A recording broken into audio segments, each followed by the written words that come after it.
you for delegating. You have 2 minutes when you're ready. I'm sorry, did you say Rusbeh or Raywat? Raywat. Okay, that's me. That is me. Yes, that is me. Yes, it is. Okay. Okay. Sorry, can you hear me? Can I start? Can you hear me? Yes, you may, when you're ready. Okay. My name is Raywat Deonandan. I'm an epidemiologist and professor at the University of Ottawa, and I'd like to make 3 points this evening. First is that there is zero evidence that mask wearing is harmful, long-term or short-term.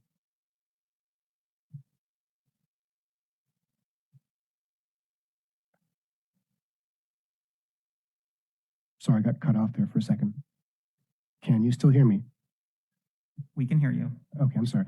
There is zero evidence that mask wearing is harmful, long-term or short-term to either the physical or mental health of children or adults. Any claim to the contrary is opinion, not fact. The exception is occasionally headaches and acne for those who are prone to such things, as well as those who need to read lips, need special accommodation. My second point is that there's a mountain of evidence that shows that masks work to slow transmission of respiratory diseases.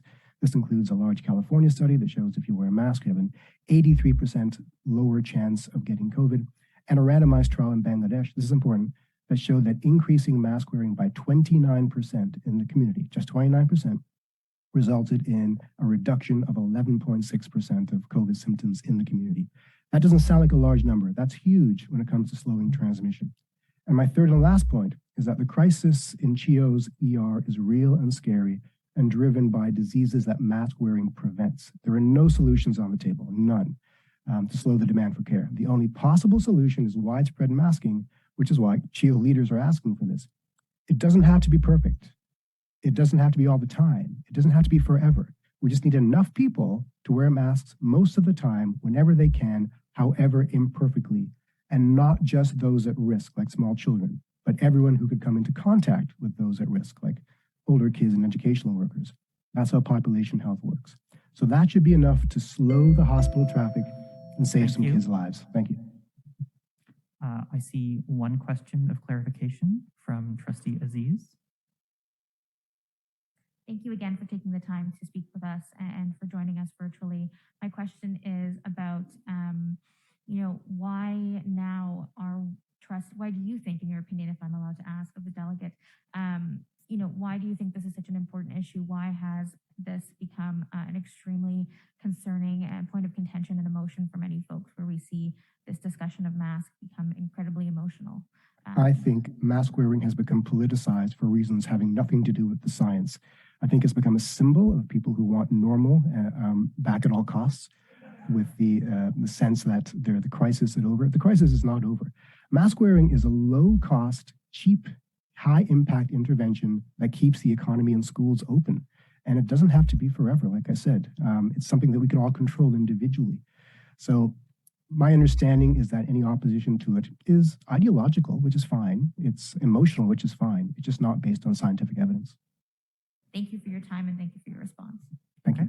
I see a question from Trustee Kaplan-Murk. Good evening, and thank you for addressing us this evening. I would just like to know if you could address quickly the issue of equity and why mask wearing is also an issue of equity. Thank you.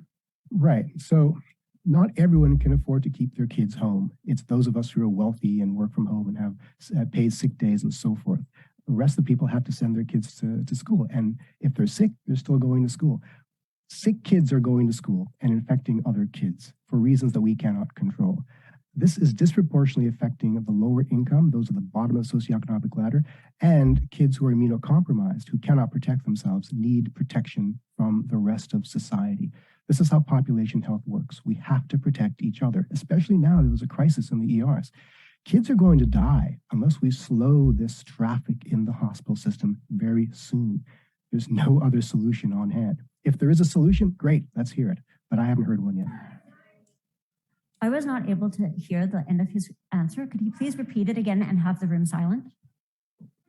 I was saying that there is no other solution on the table to slow the hospital traffic right now. Mask wearing isn't going to solve it in and of itself, but it's going to slow traffic in the hospital system. And unless we do that, I think some kids are going to die unnecessarily. I think Dr. Sampson is going to give a presentation on the tragedy in the ERs at the moment. I hope she does, because I don't think people understand just how bad it is.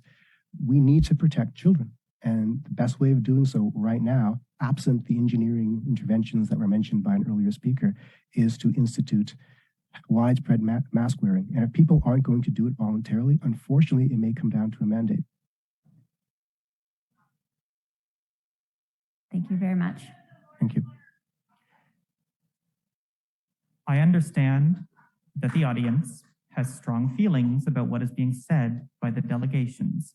I understand that members of the audience will have strong feelings about what is said by delegations, regardless of which side of this issue you land on. Please refrain from yelling out. It's going to make this meeting take longer if we have to have all of our delegations repeat what they have said.